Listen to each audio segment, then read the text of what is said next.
જય શ્રી રામ. રેખાઓના માધ્યમથી એબીસીડી શીખવવાની છે હો. એબીસીડી પ્રથમ પહેલા આપણે રેખાઓના નામ જાણી લઈએ. આને કહેવાય ત્રાસી આડી રેખા. કઈ? આ ઊભી રેખા. આ જમણી ત્રાસી રેખા. જમણી ત્રાસી રેખા. ડાબી ત્રાસી રેખા. ઉપર અર્ધગોળ. નીચે અર્ધગોળ. જમણી બાજુ અર્ધગોળ. ડાબી બાજુ અર્ધગોળ. પછી ગોળ. એને શું કહેવાય? વર્તુળ.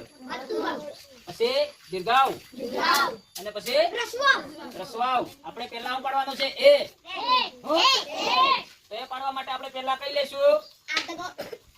કઈ લેશું? હા.